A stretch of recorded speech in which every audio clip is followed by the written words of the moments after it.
Very good morning. आपण नवीन unit पाहतोय आणि जे काय नवीन युनिट आपण सुरू केलेलं आहे त्या नवीन युनिटचं नाव आहे केमिकल बॉन्डिंग. ओके, काय आहे युनिटचं नाव? Chemical bonding. Nature of chemical bond. Okay, आपल्याला पाहिजे आहे नेचर ऑफ केमिकल बॉन्ड किंवा केमिकल बॉन्डिंग असं आपल्याला युनिटचं नाव आहे ते. तर नेचर ऑफ केमिकल बॉन्डमध्ये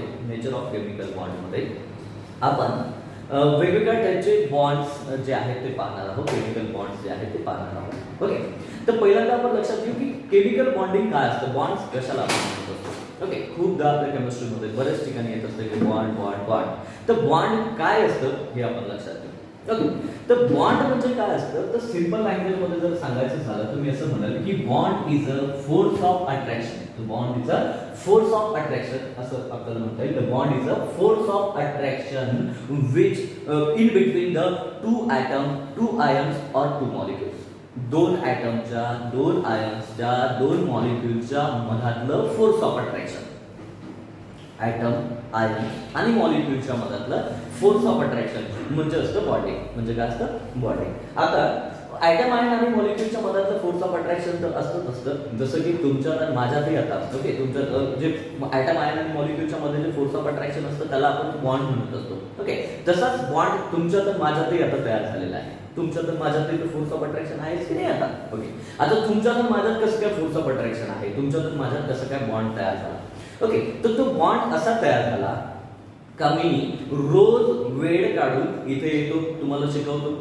तुम्ही पण वेळ काढून येता, वेळेवर माझी वाट पाहता. मी वेळेपासून जर असं उशिरानं सुरू करतो तरी तुम्ही माझी वाट पाहता आणि आपण क्लास कंटिन्यू करतो. म्हणजे मी पण तुम्हाला वेळ देतो, तुम्ही पण मला वेळ देता आणि आपण एकमेकाला वेळ देतो म्हणून आपल्यामध्ये काय तयार झालेलं आहे? बॉन्ड तयार झालेला आहे. ओके, तर तसंच हे ॲटम्स, हे आयन्स, हे मॉलिक्युल्स जे आहेत हे एकमेकाला इलेक्ट्रॉन देतात. ओके, काय देतात? इलेक्ट्रॉन्स देतात. म्हणजे इलेक्ट्रॉन देतात किंवा ते कोणाकडून, एखाद्या ॲटम, आयन्स आणि मॉलिक्युल कडून इलेक्ट्रॉन घेतात किंवा ते इलेक्ट्रॉन शेअर करतात आणि म्हणून त्यांच्यामध्ये काय तयार होत असते? बॉन्ड तयार होत. ओके, तर पहिल्यांदा मी तुम्हाला सांगेल की बॉन्डची डेफिनेशन काय. तर मी असं म्हणल की bond is a force of attraction between atom, ions और मॉलिक्युल्स. ॲटम, आयन्स आणि मॉलिक्युल्सच्या मधातलं फोर्स ऑफ अट्रॅक्शन म्हणजे बॉन्ड असतं. ओके, ठीक आहे. आणि बॉन्ड कशामुळे तयार होतं, का निर्माण होत असतं बॉन्ड दोघांच्या मध्ये, ॲटम, आयन आणि मॉलिक्युलच्या मध्ये? तर त्याचं कारण असं आहे की ते ॲटम्स किंवा ते आयन्स किंवा ते मॉलिक्युल्स एखाद्या ते इलेक्ट्रॉनला देत असतील किंवा इलेक्ट्रॉन घेत असतील किंवा इलेक्ट्रॉन शेअर करत असतात. इलेक्ट्रॉन देतात, घेतात किंवा शेअर करत असतात. ओके, इलेक्ट्रॉन दिल्याने, घेतल्याने किंवा शेअर केल्याने तिथे बॉन्ड फॉर्म होत असतं. ओके, आता परत तुम्ही विचार करा, तुमच्या मनात परत एक प्रश्न निर्माण झाला असेल की सर हे आम्हाला समजलं की बॉन्ड म्हणजे force of attraction between atom, ion आणि मॉलिक्युल. ओके, आणि बॉन्ड जो आहे तो फॉर्म होत असतो इलेक्ट्रॉन दिल्याने किंवा इलेक्ट्रॉन घेतल्याने किंवा इलेक्ट्रॉन शेअर केल्याने. ओके, मग तुम्ही म्हणाल की सर हे ॲटम, हे आयन्स, हे मॉलिक्युल्स इलेक्ट्रॉन का देतात, का इलेक्ट्रॉन घेतात किंवा का इलेक्ट्रॉन शेअर करतात? तर त्याचं कारण असं आहे, कोणीही कोणाला काही देत असेल, कोणीही कोणाला कोणाकडून जर काही घेत असेल तर कोणी कोणाला तसंच काही देत नाही, कोणी कोणाकडून तसंच काही घेत नाही. त्याच्या मागे काही ना काही स्वार्थ हा नेहमी लपलेला असतो. ओके, स्वार्थ हा नेहमी असतोच काही ना काही. आता मी तुम्हाला वेळ काढून येऊन इथे शिकवतो तर माझाही काही ना काही स्वार्थ आहेच. ओके, आहेच ना. आणि तुम्ही पण वेळ काढून इथे येऊन पाहता. ओके, तर तुमचा पण स्वार्थ आहे. तुमचा स्वार्थ, you want to become a doctor, you want to become a engineer. तुम्हाला काही व्हायचं आहे भविष्यात. तुम्हाला तुमची जी काय एक्झाम आहे त्यात चांगले मार्क्स घ्यायचे. ओके, चांगले मार्क्स घेऊन तुम्हाला चांगल्या कॉलेजला ॲडमिशन घ्यायची आहे. चांगल्या कॉलेजला ॲडमिशन घेऊन आणखी, तर असं प्रत्येकाचं काही ना काही जे स्वार्थ असतं. तसंच हे ॲटम, हे आयन्स, हे मॉलिक्युल्स इलेक्ट्रॉन देतात यासाठी की त्यांचाही स्वार्थ आहे. त्यांचा स्वार्थ असा आहे की त्यांना they want to become a noble gas. त्यांना नोबेल गॅस सारखं व्हायचं असतं. ओके, झिरो ग्रुप एलिमेंट सारखं व्हायचं असतं. त्यांना कोणासारखं व्हायचं असतं? झिरो ग्रुप एलिमेंट सारखं व्हायचं असतं. नोबेल गॅस सारखं त्यांना व्हायचं असतं. आता तुम्ही म्हणाल सर हे झिरो ग्रुप एलिमेंट्स काय आहेत, हे नोबेल गॅस काय आहे? तर बेटा रे, आमच्या पिरियडिक टेबलवर आपल्याला 118 एलिमेंट्स जे आहेत ते नोन आहेत. 118 एलिमेंट्स जे आहेत आतापर्यंत आपल्याला नोन आहेत. ओके, असा तुमचा पिरियडिक टेबल असतं तुमचा. ओके, असा तुमचा पिरियडिक टेबल असतं. ओके.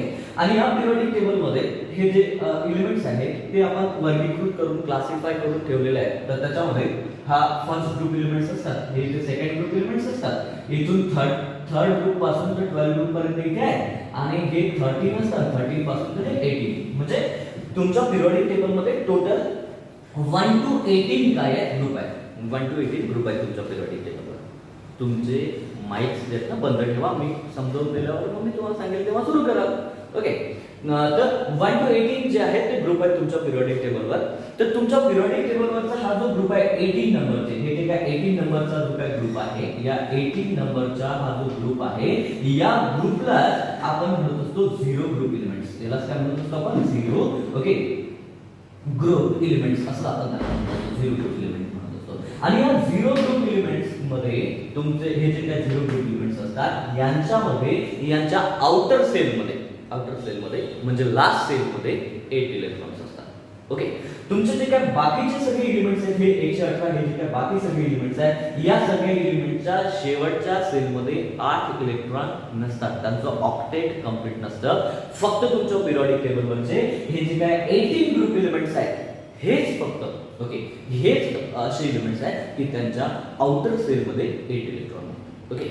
आणि मग 8 इलेक्ट्रॉन आहे, आणि मग काय होतं, हे जे काय बाकीचे रिमेनिंग आपले एलिमेंट्स आहेत यांना पण त्या झिरो ग्रुप एलिमेंट सारखं व्हावं असं वाटतं. ओके. त्यांना झिरो ग्रुप एलिमेंट सारखं व्हावं असं वाटतं, आणि त्यासाठी ते इलेक्ट्रॉन देतात, इलेक्ट्रॉन घेतात किंवा इलेक्ट्रॉन शेअर करतात, आणि म्हणूनच त्यांच्यामध्ये काय तयार होत असतं? बॉन्ड तयार होत असतं. ओके. तर हे कारण आहे बॉन्ड फॉर्म होण्याचं. ओके. आता बॉन्ड फॉर्म होण्याचं कारण आहे, आणि जसं आपल्या तुमच्यात आणि माझ्यात बॉन्ड फॉर्म झाला, मी तुम्हाला सांगितलं की मी वेळ काढून शिकवतो, तुम्ही वेळ काढून पाहता, म्हणून माझ्यातून तुमच्यात बॉन्ड फॉर्म झाला.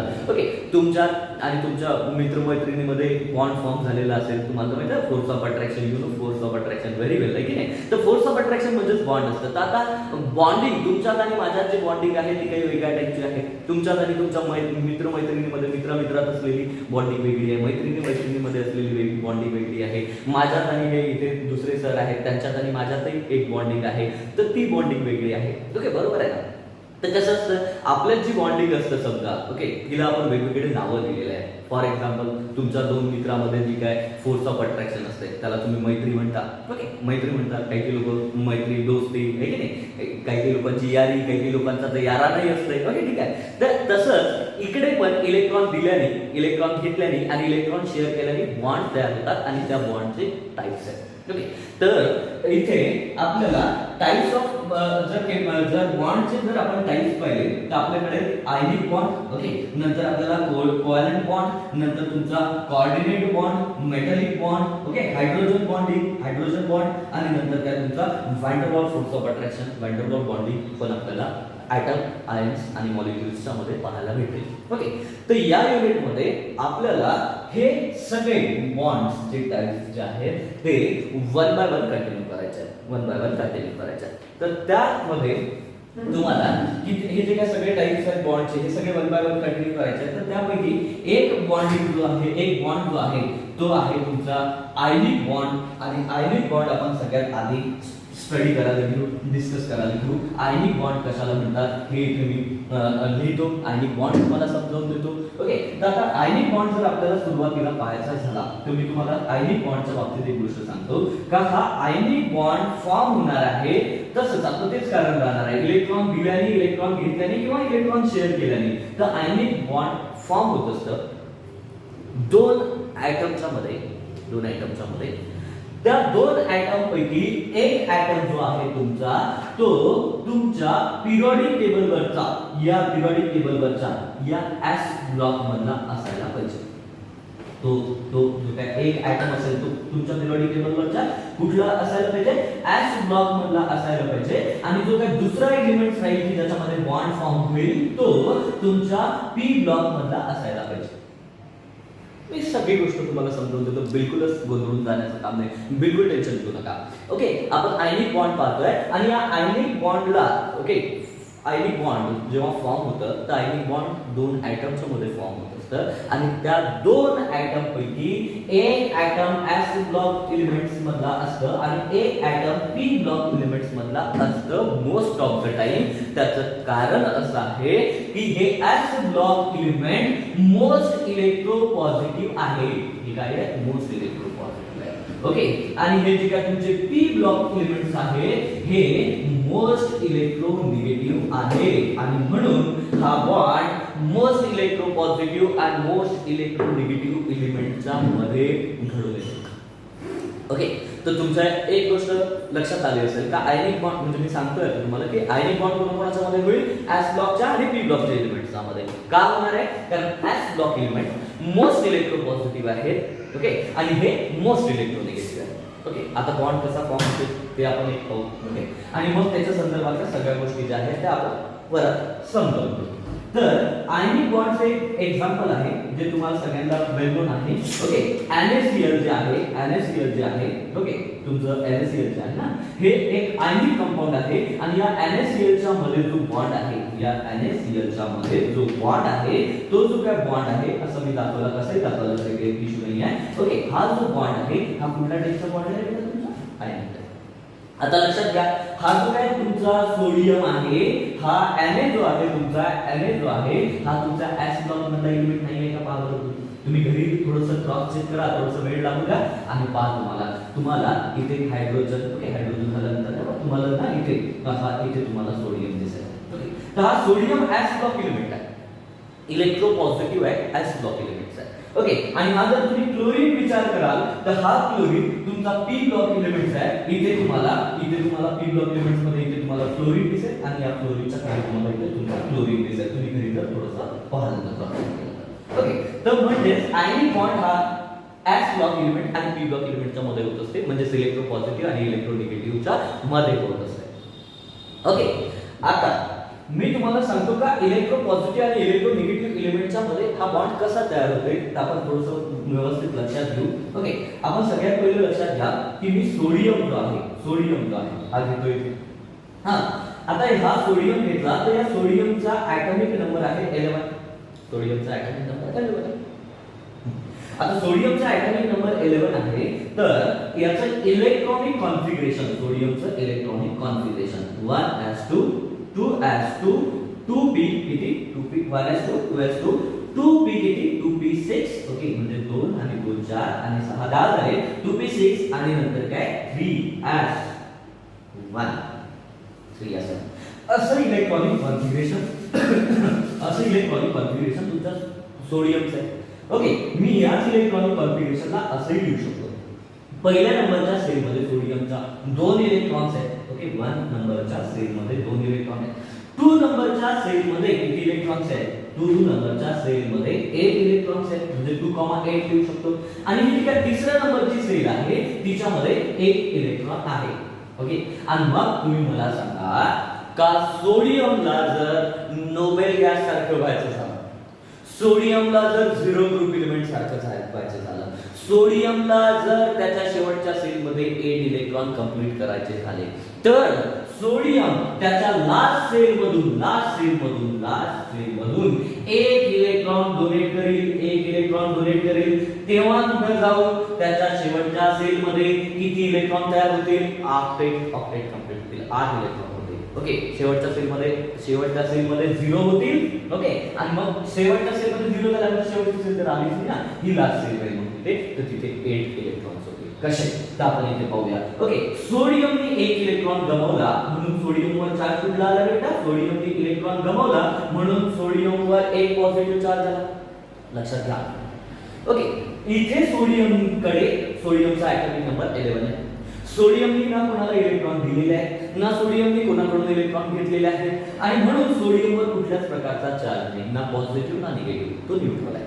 ओके, पण जेव्हा सोडियम 1 इलेक्ट्रॉन डोनेट करेल तेव्हा सोडियमवर एक पॉझिटिव्ह चार्ज येईल. ओके, आणि सोडियमने 1 इलेक्ट्रॉन गमावला, 1s2 होईल, नंतर काय तुमचा 2s2 होईल, नंतर काय तुमचा 2p किती राहतील? इथे 2p तर 6च राहतील. ओके, पण इथे 3s2 मध्ये इलेक्ट्रॉन राहणार नाही, 0 होतील, म्हणजे शेवट पहिल्या सेल मध्ये 2 इलेक्ट्रॉन आणि दुसऱ्या सेल मध्ये 8 इलेक्ट्रॉन.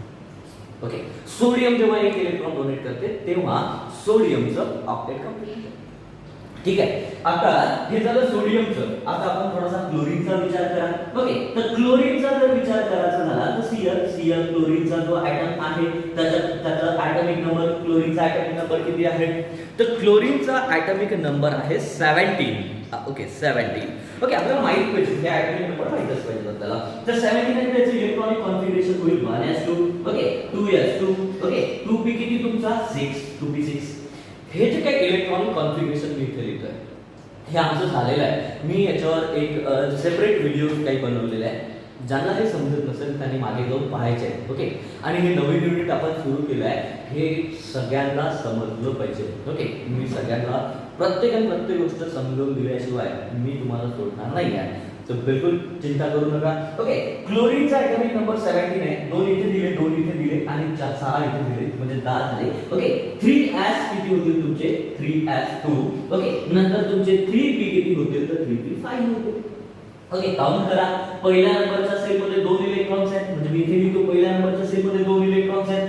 दुसऱ्या नंबरच्या सेल मध्ये किती इलेक्ट्रॉन्स आहेत? 8 इलेक्ट्रॉन्स आहेत, 8 आहेत. ओके, आणि ही जी काय शेवटची इलेक्ट्रॉन आहे ते हिच्यामध्ये 7 इलेक्ट्रॉन्स आहेत असं आपण त्याला लिहू शकतो. आता chlorine want to become a noble gas. क्लोरीनला पण नोबेल गॅस सारखं व्हावं असं वाटतं. ऑक्टेट कम्प्लेक्स असं करावंसं वाटतं. जसं आमच्याकडे पण जसं की आमच्या पोरांना they want to become Virat Kohli, त्यांना विराट कोहली सारखं व्हावंसं वाटतंय. कोणा पोरांना IPLचं सीझन सुरू आहे, काही पोरांना वाटते आपण हार्दिक पांड्यासारखं दिसलो पाहिजे. काही आमचे पोरं म्हणतात की आम्ही तो कोणता आणखी हिरो आहे तो वरुण धवन त्याच्यासारखं दिसलो पाहिजे. त्यासाठी हे पोरं काय करतात? इकडून असे पूर्ण असे केस असे कापून टाकतात, असे इकडून सगळे कापून टाकतात. त्यांना त्यांच्यासारखं दिसायचं असते म्हणून. आमच्या वेळेस मी जेव्हा तुमचा एवढा होतो ना तेव्हा गजनी पिक्चर आला होता आणि आमच्या पोरांना they want to become America. मग सगळी पोरं पूर्ण कापू आणि कारण they want to become a Ghajini आणि त्यासाठी मग ते तसं करायचं ना. मग आमच्या वेळेला परत आता तुमच्या वेळेचं मला माहित नाही आता तितकं कंडिशन आपल्याला तेवढं ऑब्झर्वेशन नाही आहे. पण माझ्या वेळेची गोष्ट सांगतो तेव्हा मग तेरी नामही आला होता सलमान खान आणि मग आमच्या पोरांना वाटत होतं की आपण सलमान खान दिसलो पाहिजे आणि मग त्यासाठी आमचे पोरं असे डायरेक्ट असे इकडून असे केस वागवणार, डायरेक्ट असे तिरके चालायचे. तर त्यासाठी आमचे पोरं अशा म्हणजे they want to become a particular तो हिरो किंवा तो प्लेअर तसं दिसलो पाहिजे म्हणून आमचे पोरं असे राहतात.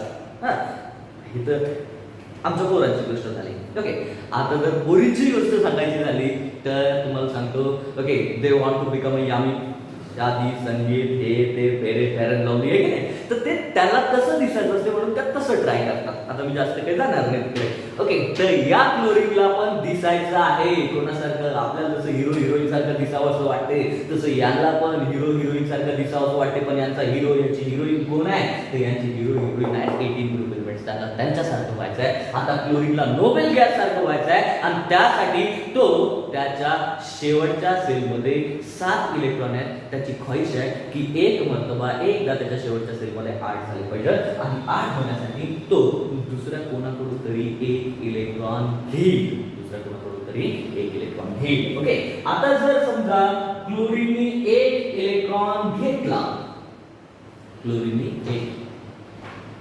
व्हेरी गुड, क्लोरीनने जर 1 इलेक्ट्रॉन घेतला, समजा क्लोरीनने 1 इलेक्ट्रॉन घेतला तर क्लोरीनवर चार्ज येईल 1 निगेटिव्ह. ओके, क्लोरीनवर चार्ज येईल 1 निगेटिव्ह. क्लोरीनचे इलेक्ट्रॉनिक कॉन्फिगरेशन होईल 1s2, 2s2. ओके, 2p6 नंतर काय 3s2 आणि 3p किती होतील? तर 3p6 होतील. 3p6 झाले म्हणजे इलेक्ट्रॉनिक कॉन्फिगरेशन झालं 1s. पहिल्या नंबरच्या सेल मध्ये 2 इलेक्ट्रॉन, दुसऱ्या नंबरच्या सेल मध्ये 8 इलेक्ट्रॉन, तिसऱ्या नंबरच्या लास्ट सेल मध्ये पण 8 इलेक्ट्रॉन. मग समजा तुम्ही कन्सिडर करा की सोडियमने दिलेला इलेक्ट्रॉन या क्लोरीनने घेतला. सोडियमने इलेक्ट्रॉन दिला शेवटच्या सेल मध्ये आणि क्लोरीनने 1 इलेक्ट्रॉन घेतला. चालतंय का? सोडियमने 1 दिला आणि क्लोरीनने 1 घेतला असं म्हणू आपण. सोडियमने दिला आणि क्लोरीनने घेतला. मग काय झालं? सोडियमने दिला याच्यासाठी की ऑक्टेट कंप्लीट झालं पाहिजे म्हणून. क्लोरीनने घेतला, ऑक्टेट कंप्लीट झालं पाहिजे म्हणून. ओके, दोघांचंही मस्त जमलं, ऑक्टेट कंप्लीट झालं. पण ऑक्टेट कंप्लीट झाल्यावर प्रॉब्लेम काय झाला? ऑक्टेट कंप्लीट झाल्यावर सोडियमवर चार्ज झाला पॉझिटिव्ह. सोडियमवर चार्ज झाला पॉझिटिव्ह. ऑक्टेट कंप्लीट झाला आणि सोडियमवर चार्ज झाला पॉझिटिव्ह. क्लोरीनचं ऑक्टेट कंप्लीट झालं आणि क्लोरीनवर चार्ज झाला निगेटिव्ह आणि मग काय होत असते तुम्हाला माहिती आहे का positively charge ion negatively charge आयनला अट्रॅक्ट करते नॅचरल गोष्ट आहे ओके आणि म्हणून या सोडियम पॉझिटिव्ह मध्ये आणि या क्लोरीन निगेटिव्ह मध्ये फोर्स ऑफ अट्रॅक्शन निर्माण होईल आणि या फोर्स ऑफ अट्रॅक्शनला हा सोडियम पॉझिटिव्ह आणि हा क्लोरीन निगेटिव्ह एकमेकाला अट्रॅक्ट करतील आणि हे जे काय अट्रॅक्शन आहे याच अट्रॅक्शनला आम्ही आयनिक बॉन्ड म्हणत असतो the force of attraction between okay the positively charged cation and negatively charged anion म्हणजेच तुमचा आयनिक बॉन्ड ओके तर सोडियम इलेक्ट्रॉन दिला म्हणून आणि क्लोरीन इलेक्ट्रॉन घेतला म्हणून एकावर पॉझिटिव्ह चार्ज झाला एकावर निगेटिव्ह चार्ज झाला आणि पॉझिटिव्ह आणि निगेटिव्ह चार्जच्या मध्ये जे फोर्स ऑफ अट्रॅक्शन होतं त्या फोर्स ऑफ अट्रॅक्शनला आम्ही आयनिक बॉन्ड ओके आता आयनिक बॉन्डचे आणखी पण काही एक्झाम्पल्स आहेत जसं आपण NaCl पाहिला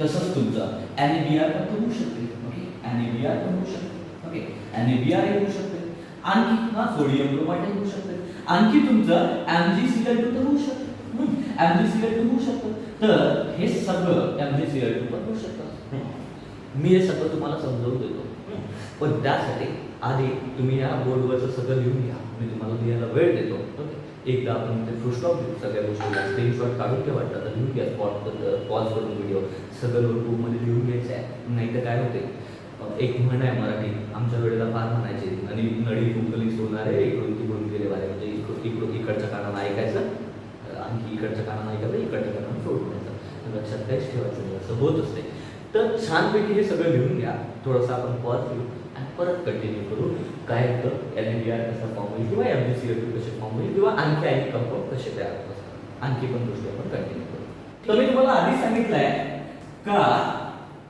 जो काय आयनिक बॉन्ड आमचा फॉर्म होत असतं तो मोस्ट इलेक्ट्रोपॉझिटिव्ह आणि मोस्ट इलेक्ट्रोनिगेटिव्ह एलिमेंटच्या मध्ये फॉर्म होत असतात आणि मोस्ट इलेक्ट्रोपॉझिटिव्ह एलिमेंट तुमचे S ब्लॉक एलिमेंट्स असतात आणि मोस्ट इलेक्ट्रोनिगेटिव्ह तुमचे P ब्लॉक एलिमेंट्स असतात आणि त्या दोघांच्या मध्ये बॉन्ड जनरली जो बॉन्ड फॉर्म होत असतो त्याला आपण आयनिक बॉन्ड म्हणत असतो बरोबर आहे होत असतं मोस्ट इलेक्ट्रोपॉझिटिव्ह आणि मोस्ट इलेक्ट्रोनिगेटिव्ह एलिमेंटच्या मध्ये मग मोस्ट इलेक्ट्रोपॉझिटिव्ह एलिमेंट तुमचे S ब्लॉक एलिमेंट्स आहेत इकडचे पिरियडिक टेबलच्या आणि मोस्ट इलेक्ट्रोनिगेटिव्ह एलिमेंट्स तुमचे तिकडचे आहेत म्हणजे P ब्लॉक एलिमेंट्स आहेत त्या दोघांच्या मध्ये जो बॉन्ड फॉर्म होतो तो आयनिक बॉन्ड असतो जनरली आपण पाहतो म्हणजे जनरली एक एक्झाम्पल म्हणजे जनरली तुम्हाला सांगितलं की असं असतं आता इथे एक एक्झाम्पल आपण पाहून आलो आयनिक बॉन्डचं ते आहे MgCl2 तर आता MgCl2 चा जर विचार कराल तुम्ही मॅग्नेशियमचा MgCl2 चा जर विचार कराल तर त्याच्यातला पहिल्यांदा आपण Mg चं पाहू काय आहे हा जर Mg तुम्ही घेतला तर या Mg चं इलेक्ट्रॉनिक कॉन्फिगरेशन होईल Mg चा ऍटॉमिक नंबर तुम्हाला माहित असायला पाहिजे 12 मग 12 चं इलेक्ट्रॉनिक कॉन्फिगरेशन होतं 1s2 2s2 2p किती तुमचा 6 2p 6 आणि नंतर काय तुमचा 3s किती 3s2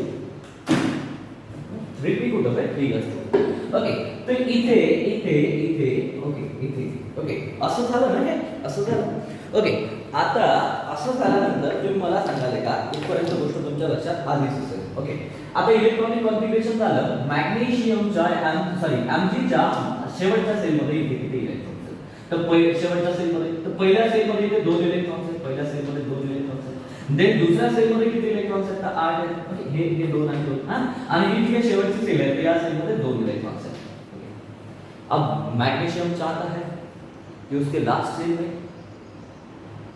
8 इलेक्ट्रॉन हो जाए आता त्याला 8 इलेक्ट्रॉन करायचे तर त्याच्याकडे शेवटच्या सेल मध्ये 2 इलेक्ट्रॉन्स आहेत आणि तो एखाद्या एलिमेंट्सला किंवा तुम्हाला किंवा मला किंवा एखाद्या एलिमेंट्सला एखाद्या आयटमला म्हणत असेल किंवा प्लीज मला ऑक्टेट कंप्लीट करायचं आहे माझ्या शेवटच्या सेल मध्ये 2 इलेक्ट्रॉन्स आहेत तू 6 इलेक्ट्रॉन मला दे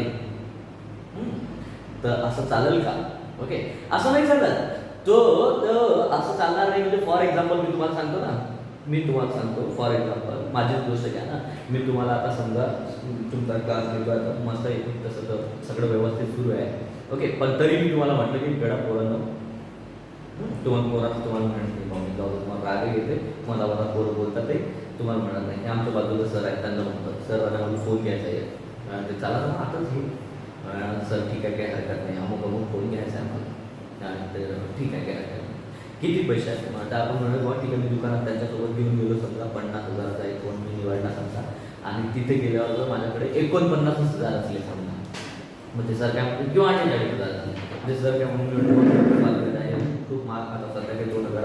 कमी आहे, मग आता आपण ते घेऊन येतो. रिझल्ट काय काय टेन्शन नाही घ्यायचं. हे 2000 सध्याचे माझ्याकडचे घ्या, फोन घेऊन टाकायचं. 2000 घेऊन टाका फोन, बरोबर आहे. 2000 ते देऊ शकतात मला गरज पडली तर. पण समजा मी फोन घ्यायला गेलो, हीच गोष्ट, आणि तिथं फोन 50,000चा फोन पाहिला आणि त्यांना म्हटलं की सर माझ्याजवळ 2,000 आहे, तुम्ही 48,000 देता का please.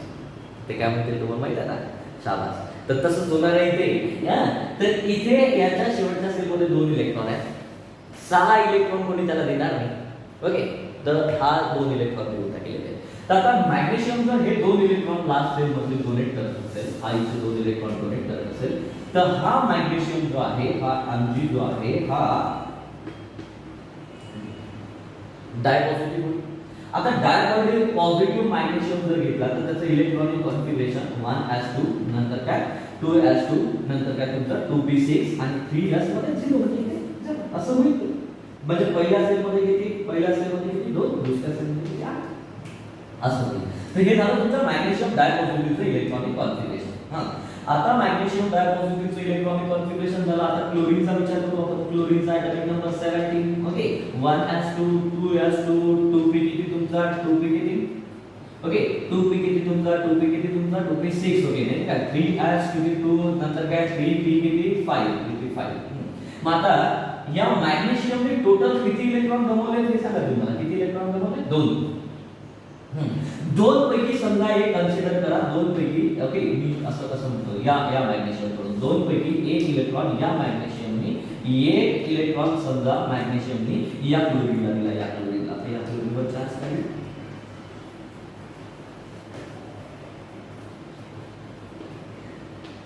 1s2, 2s2, 2p6, 3s2 आणि 3p.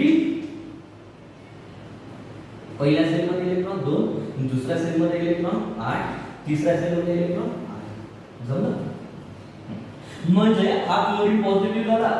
तसंच आणखी एक इलेक्ट्रॉन या मॅग्नेशियमने जर समजा, आणखी एक इलेक्ट्रॉन जर समजा या मॅग्नेशियमने, बापरे हा इतका क्लोरीन कसा आला समजा, आणखी एका क्लोरीनने दिला, तर या क्लोरीनवर चार्ज निगेटिव्ह आणि त्याचं इलेक्ट्रॉनिक कॉन्फिगरेशन होईल तुमचं कसं, 1s2 होईल समजा, 2s2 होईल, नंतर 2p किती होईल तुमचा 6 होईल, 3s2 होईल आणि 3p किती होईल 6 होईल. असं होईल. असं एक क्लोरीन आणखी 2 क्लोरीन गावात नाही. तर आता लक्षात घ्या, मी असं लिहितो, हा मॅग्नेशियम डायपॉझिटिव्ह 2 इलेक्ट्रॉन दिले, एक क्लोरीन निगेटिव्ह आणि हा एक क्लोरीन निगेटिव्ह, यानी एक इलेक्ट्रॉन याला दिलेला आहे, एक इलेक्ट्रॉन याला दिलेला आहे. आता हा निगेटिव्ह चार्ज क्लोरीन या मॅग्नेशियम कडे आणि हा मॅग्नेशियम हा याच्याकडे, म्हणजे यांच्यामध्ये जे फोर्स ऑफ अट्रॅक्शन इथे तयार झालं. तर या दोघांच्या मध्ये जो बॉन्ड आहे तो कोणत्या टाईपचा बॉन्ड आहे, आयनिक बॉन्ड आहे. आता हा अशा प्रकारचे आयनिक बॉन्डचे बरेचसे आणखी पण काही एक्झाम्पल्स आहेत, ते आपण उद्या बघू. आणि आयनिक बॉन्डवर कुठल्या कुठल्या गोष्टीचा, आयनिक बॉन्डच्या फॉर्मेशनवर कुठल्या कुठल्या गोष्टीचा परिणाम पडतो आणि कुठल्या कुठल्या गोष्टी आयनिक बॉन्डला फेवरेबल असतात, या सगळ्या गोष्टीचा आणि आयनिक बॉन्डशी रिलेटेड कसे कसे क्वेश्चन आपल्याला एक्झाममध्ये विचारले जातात हे आपण उद्याला कंटिन्यू करू. आजच्या दिवसाला